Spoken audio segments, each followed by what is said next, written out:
All right, what's going on, everybody? Well, before I get started, I want to go back to an old 24/7 episode with Miguel Cotto and Antonio Margarito when they did their face off, actually, not 24/7. When they did their face off with Max Kellerman for their second fight. And Max Kellerman's talking to Antonio Margarito, and Antonio Margarito basically was telling Max Kellerman that he's willing to die in that ring. He doesn't care. He's willing to die in that ring, leave it all in there, and die if possible, just to get the victory. And then Max Kellerman turns to Miguel Cotto and asks him, "You heard what he just said. He's willing to push it to limits that a lot of fighters wouldn't push it to. Are you willing to do the same as he is?" And Miguel Cotto looks at Max Kellerman and says, "No, I have a family. If I die, who's going to take care of my family? What's going to happen to my family if they don't have me? I have kids. I have a wife. What good would it do them if I allow myself to die in the ring?" Now, there's two ways to look at it. There's the machismo way to look at it. Well, he's a fighter. They know the risks, whatever. They should be willing to put their life on the line, right? But then you look at it from a less selfish standpoint, as Miguel Cotto did. He's thinking about his loved ones. He's thinking about his family. How do you think his wife and kids are going to feel when he's gone and they don't have him anymore, right?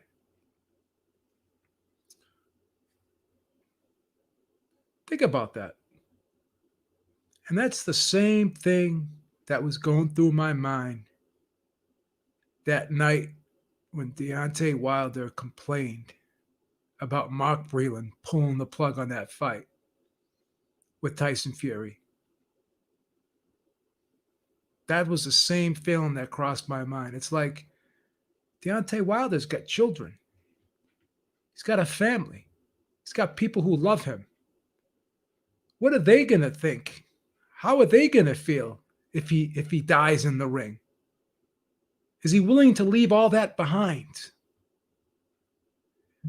Don't just think of yourself. Think of your family. Think of the people who love you. Mark Breland looked at you as a son. And when he stopped that fight, you could see in his face the concern he had for you. The concern he had for you. He didn't look at you as just another piece of meat. He cared about you. And that should mean something. Just like Miguel Cotto cared about his family. I'm not saying you don't care about your family, but you have to think sometimes not just about yourself, but you got to think about others.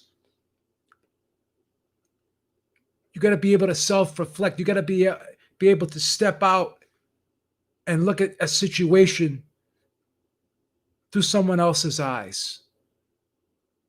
You got to be able to have emotional intelligence. You have to be able to self-reflect and think of someone other than yourself in certain situations. And this was one of those situations where you had to say to yourself, this guy had my best interest at heart.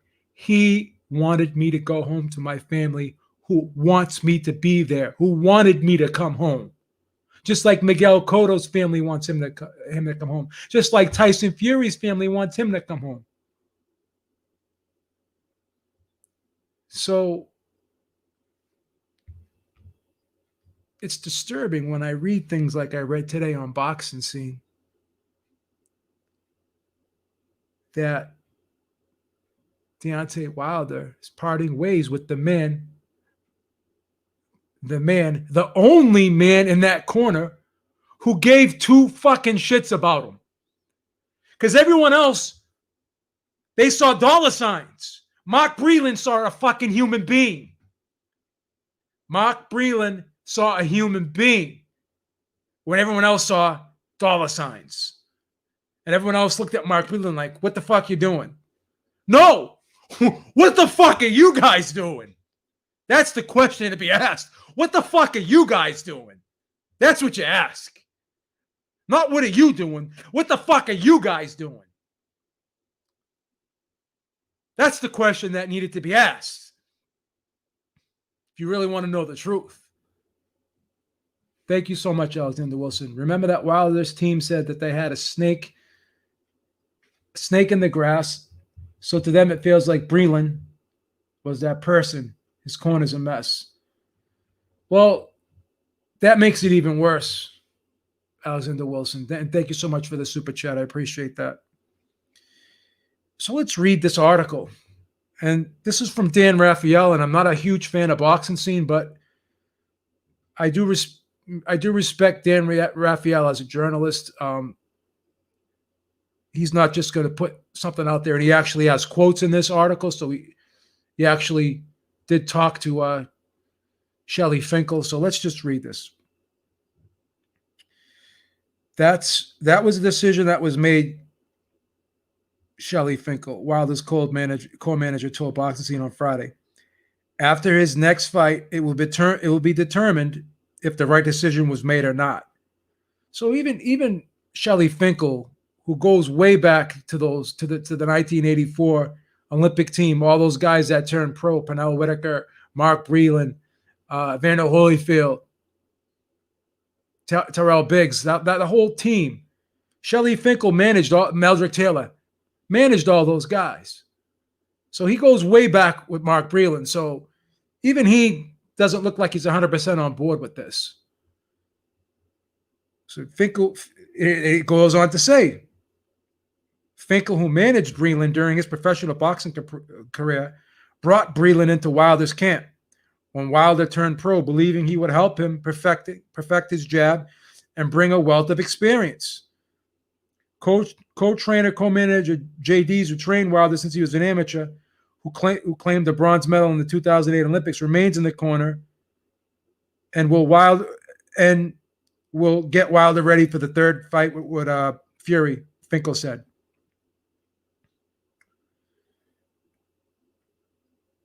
Dees was critical of Breland during the post-fight press conference. Mark threw the towel. I didn't think he should have. Dees said at the time, Deontay is the kind of guy that wants to go out on the shield. He will tell you straight up, don't throw the towel in. For Mark to do it, I was heartbroken, Wilder said soon after the rematch. You know, these guys are fucking. Let me just finish the rest of these statements. I think we all know these statements because we remember these from the post-fight press conference. If I say statements like I want to kill him in the ring, that I have to abide by those same principles in the ring of him doing the same thing to me. I'd rather die than go out with someone throwing the towel in. Breland knows these things. It was premeditated. I've said these things for many years. You know, this is a guy who's 35 years old, okay? This is a guy who's 35 years old, and he's still talking like this. He's got children, okay? He's got a family, and he's still talking like this. Reckless. This is shit that people say when they're 21, 19 years old, when you're young and you don't give a fuck about anything. This is a man who's 35 years old. He still shouldn't have this mentality. He still shouldn't have this mentality like, I don't give a fuck about anything. Again, you have a family. Just think about your kids. How would you want them to go through life without having a father? Think of how selfish that is. Think of how selfish that is. And this man, Mark Breland, who looked at you like a son and only did it because he cared about you. What do you think? There was a conspiracy that he wanted you to lose? You were getting beat up in the fight. And I commend you. You have all the heart in the world. And I understand that you didn't want to quit. And you didn't quit. But Mark Breland saved you from yourself. And you show no gratitude for the man. A man who took you out of the Olympics to a world title. Mark Breland has more knowledge of the sport of boxing in the tip of his fucking pinky than your whole team does. Come on, bro. Come on, bro.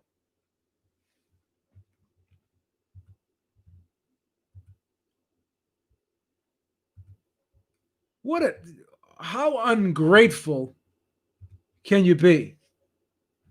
How ungrateful can you be? It's a disgrace. It's a disgrace, man.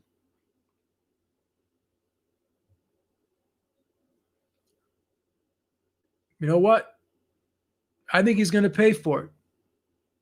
I think he's going to pay for it. I'd laugh if Tyson Fury hired Mark Breland. Just hired him as a chief second or something. Let him in the camp, which he said he was going to do. This is just a bad look, you know. This whole Team Wilder is just unraveling before our very eyes.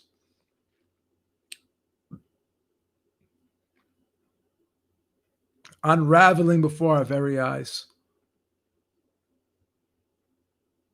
It's a disgrace. It's a disgrace.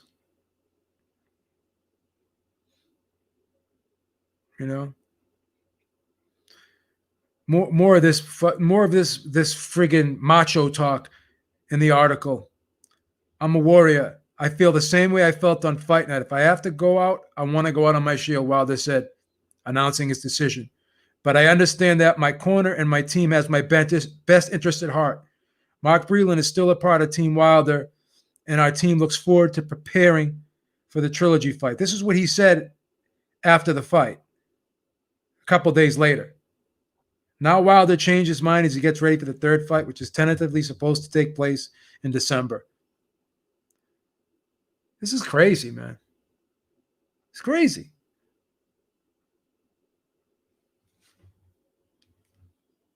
Crazy. What's up with the indecisiveness? First he says, okay, I'm not going to fire him. And then a couple months before the fight, or a couple months before the fight, he pulls the plug. Troy, what the fuck is going on here with Wilder, man? What's the deal with this guy? Here you go. And I mean, everything, everything.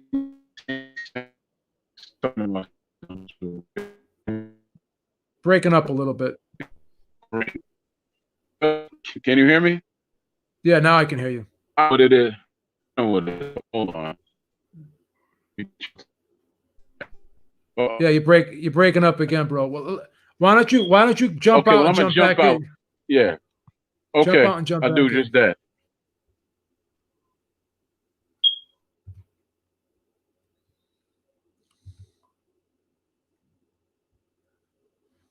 All right.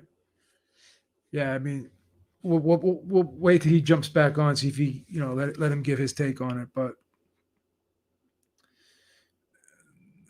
again, I mean, I'm not trying to hate on Wilder, but the guy's just his team's unraveling, man. His team's unraveling. That's all I could say. He seems like it's just I don't know what's going on with the guy. Troy, go ahead and see if you got a better connection now. Can you hear me? I can hear you now. Go ahead. Can you hear me? Okay, yes. Good. Everything you said makes sense to someone who has the mind of a winner or someone who's built to be great. But when you're not built to be great, when you're simply built to follow, and people put things in front of you to make your life easier, then when somebody has to push you and tell you, you're wrong, you're like, wait a minute, you can't tell me I'm wrong because I've accomplished this, this, and this. How you gonna tell me I'm wrong? How you gonna throw in the towel, man? I still had a puncher's chance, or I want to go out with my shield, and I don't give a damn if you live or die in the ring. Come on. He never was built to be great. He was simply built to be a sideshow, like Sideshow Bob on The Simpsons. He was never built to be great, ever. You can you can tell that by his record. He's fun to watch from his fans' point of view, but as far as greatness and actually being a winner, I never thought of him as that. Mm-mm, never. This just displays a character flaw in him too. Basically, not accepting responsibility for the defeat himself, but blaming somebody else for it, which he continued to make excuses after the fight. And Yes. now he's kind of pinning it on Mark Breland to a certain degree. Not 100% directly, but to a certain degree, he's blaming Mark Breland now. Thank you, Tiny Tim. He Well, said Wilder. here's the thing. Hold on for 1 second. I'm so sorry. I didn't mean to interrupt you. Tiny Tim, thank you for the super chat. He says Wilder blaming everyone and everything except for himself. He'll lose again. Yeah, I agree, Tiny Tim. Go ahead, Troy. I'm sorry. I didn't mean to cut you off. Go ahead, Troy. Get my mic off mute here, but Yeah, I got you off. to be honest with you, at the end of the day, if he was thinking, if he was really thinking and focused, he would realize that Breland's the only one in his corner, number one, that had any experience and it could guide him and actually cared enough to say, look, man, you could have seriously got hurt and you have to start listening to someone who knows more than you. I'm not being arrogant, but there's no one else here that could guide you. Anything that you've accomplished, I've already done, I've already been there and I've already done it at a much higher level than you. And So Mark Breland's the only one in that corner that's ever been knocked out before. He knows what it's like to be knocked out. He knows the residual effect of taking the damage in the boxing ring. JD's doesn't know that. He's never been in there to the level of Mark Breland. Has he ever boxed at all? I don't think so. Not at a professional level. I know that. Not at a professional level. I don't think he's. I don't think he's boxed. Think he's boxed at all. I don't think he knows boxing at all. So Mark Breland knows. I don't have any proof for that. I don't believe so. I'll double check. But if anyone knows, if he has, I know he doesn't have a professional career. If anyone knows if he's done an amateur career or whatever, let me know. But again, I don't think he's ever fought at the level Mark Breland's fought at. And Mark Breland knows what it's like, to be in a rough fight and be stopped in there. I've seen Mark Breland, against Aaron Superman Davis. The guy was knocked out cold on his feet before the fight was stopped. And if someone didn't stop that fight, who knows what would have happened to Mark Breland? So he knows the dangers of letting a fight go on too long because he's experienced it. JD doesn't know how it feels to get knocked out like that. No, he doesn't. He also doesn't know what it's like to be at the highest level. Mark Breland was the man in New York as far as, because I'm from the Bronx, right? Yeah. Amateur boxing's concerned, no one could touch Breland. He was just like unbeatable. And he goes to the Olympics, does what he needs to do, turns pro, wins a championship, goes to the Marlon Stallings. They give him a rough time, but he wins, loses, gets to Aaron Davis. He turns Aaron Davis's eye into a pool ball, like a ball you play pool with, right? Yeah, cue Aaron ball, yeah. keeps coming. Yeah, Aaron keeps coming, catches him with an overhand right on the tip of his nose. That's why he talks the way he does to this day, because he shattered his nose bone. That's what I'm saying. Yeah. You see how he talks? Yeah. He has residual damage, so he knows. He knows. He's carrying those scars of the past to this day.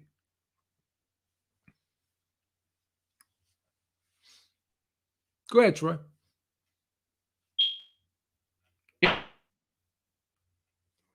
what's going on with his audio over there. He's having some audio issues. But yeah, I mean, Mark Breland knows, man. He knows.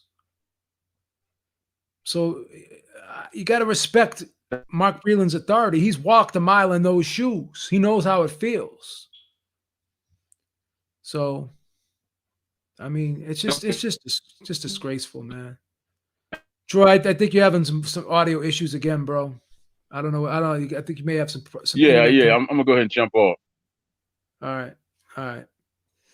All right. Thanks, man. Thanks for joining us. Appreciate it. Yeah. So, yeah, I'm gonna put the link in the chat again. If anyone else wants to jump in and give their thoughts on this, man, you're welcome to jump in if you want to talk about this, man. But it's a disgrace, bro. This is a disgrace. It really is. I'm curious to see who he brings in. Who do you guys think he's going to bring in? Think he is going to bring in a guy like Ronnie Shields? But I don't know, man. Like, what are the other trainers going to say? Because no reputable trainer, if they see a fighter in that condition, is going to allow the fight to go on. Who else is going to sit there? Who else is going to sit there who's a world class trainer and allow that fight to go on? And allow that fight to go on if they see a fighter in that condition. No world class trainer will allow that to happen.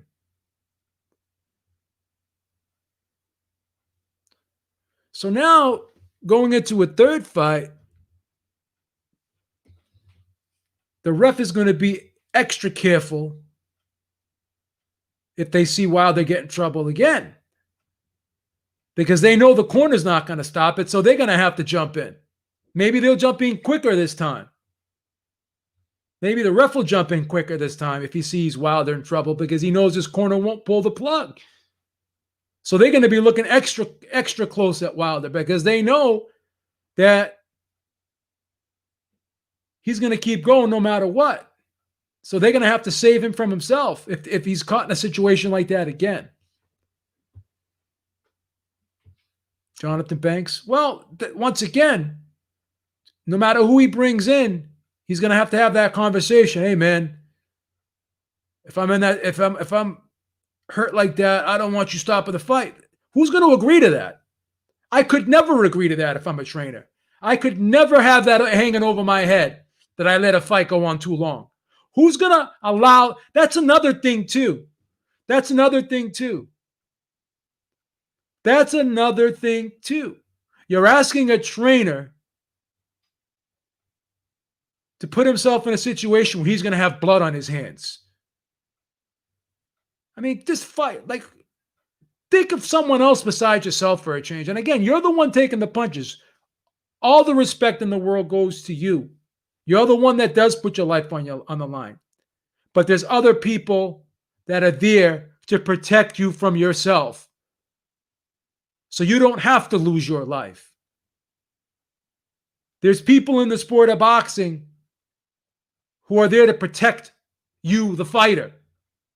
And you have to allow them to protect you. No one's going to sit there and allow you. No one's going to sit there and allow you to be in harm's way. Put you in a situation where there's a serious threat to yourself. No one's going to allow that. And you have to understand that. You have to understand that. All right, guys, man. I don't have much more to say about it. Let me know what you guys think in the chat. Was this the right move? Is Wilder being ungrateful to a guy like Mark Breland, who's been with them since day one? Been with them for over 12 years. And now all of a sudden he's just going to get rid of him. Guy who cares about him, guy who's just trying to protect him from getting hurt. All right, guys, take it easy, man. And don't forget to check me out Sunday night, Ringside Reporter Podcast, Eric and myself. Have a good night, guys. Let me know what you guys think about this because I think this is wrong. I think it's a horrible decision. And I just think it makes Wilder look bad. pointing the finger at someone else. It's not a good look. All right, take it easy, guys. Have a good night.